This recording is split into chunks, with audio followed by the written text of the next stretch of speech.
All right, folks, that might be a little bit of an unconventional method for removal of a stringer, but as you can see, it is wickedly effective. Now, I can't say that I recommend this for everybody. I grew up around chainsaws.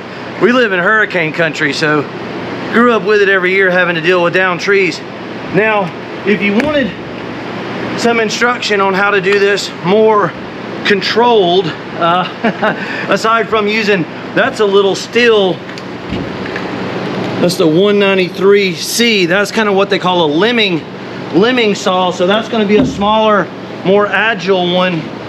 In our previous episodes, when we were removing the stringers, something like this Makita Sawzall with a very long demolition blade, an aggressive tooth, would kind of be more our style.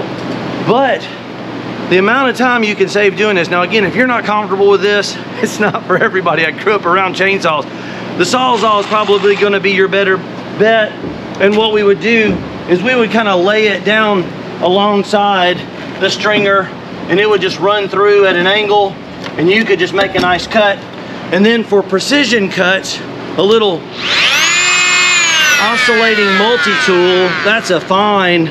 They make a bunch of different companies actually make those now. What we did prior to removing this thing with a chainsaw is, if you look over here, maybe my cameraman can capture, we've actually been in the process of templating out and fitting in a foam replica of what our stringers are. And it's simply an 8-foot piece of foam that we ripped on our table saw. And I took some measurements to get fairly close. As you can see along the stringers here, all I did was take a tape measure, and in 1-foot intervals, I got a measurement from the top of the stringer to the floor, and I just worked my way down. And you can replicate those dimensions. Generally what we'll do is we'll cut the foam taller than we need it to be, so you have a little extra. And once you've got it fit along the bottom, if you come over here on this side, you can see there's a nice tight gap there that's fitting quite well along the bottom. All I did was take a magic marker or a pen and mark that line, and we will be able to take this piece and transfer it. The same for our transom. We've got our transom angle there. And again, we did a previous episode a few months back when we replaced these stringers, and I went into more detail about how we fit, shape, scribed, all that. But same deal up here. As you can see, these measurements go from like 11 1/4, 10 3/4, 10 1/4, 9 1/2. And if you just measure down, and then you can transfer those measurements to a piece of foam and just get a rough cut. You can see that one's obviously got the curve to it, and then we came in and we did a little bit of shaping and trimming to get it to fit right down nice and snug. There again, maybe my cameraman can catch. We've got a good fit to kind of replicate the stringer. And then once again, I took our magic marker and we marked where the top of the stringer is. Now what we'll be able to do is take this out on our shop floor, and we'll be able to lay these end for end. We'll line up this straight edge with like a piece of straight lumber or a piece of straight aluminum, and in that way we will be able to build our new Coosa stringers for this boat. So pretty important, I think, before you get ahead of yourself on these kind of projects, to be sure to get measurements, document them, template the old stringers if you can.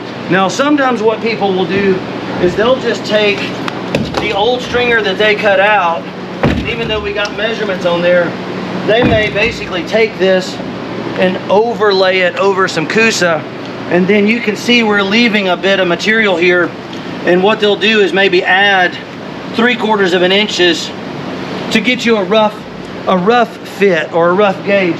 Sometimes you may add 1/4 of an inch or even 1/2 an inch more than you actually need, and that way you can scribe it and trim it down.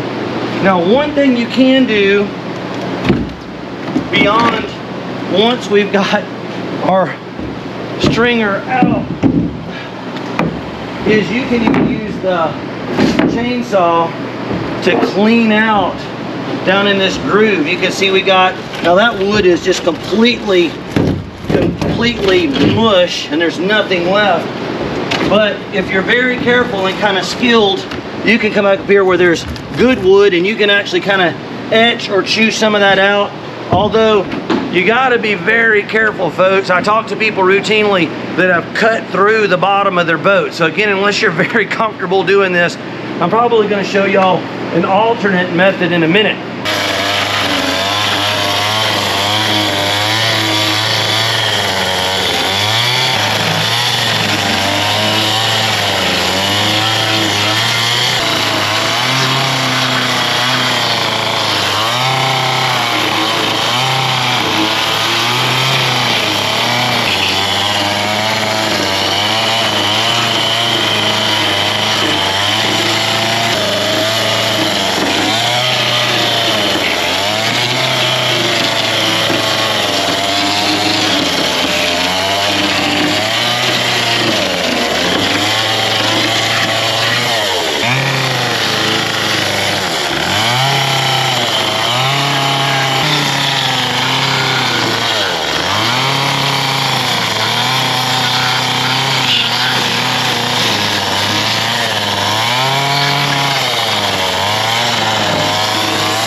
All right, so there you have it, folks. What a job this little chainsaw did. If you look, now we've actually done some cleaning up and some vacuuming, but you can see by running that blade down in there just real carefully, you can kind of hear the sound of things change. And we're able to dig all of that wood out of there. Now the next tool that we're going to be using in kind of the next phase would be to use like a little DeWalt high-speed 5-inch grinder. And of course, everything we're using here on the channel we'll be able to put in our Amazon store below our video links, as well as all the fiberglass and Gelcoat we use. You want to check out Fiberglass Warehouse and use your Fish Bump TV discount code for that. Now, if you've been following the channel, you'll know that also in a previous episode, if you want to go ahead and skip ahead and see how we cut, fit, fiberglassed, and installed these two outermost stringers, if you jump back a few months, you can see in our Project Boat series where we were working on that. But I want to thank everybody, especially our Patreons, our regular viewers. You know who you are. Our international viewers from all over the world, thank you so much for tuning in to our channel. Captain Joe here, Fish Bump TV. My son Logan working super hard behind the scenes as my amazing cameraman. And we'll catch you in the next episode.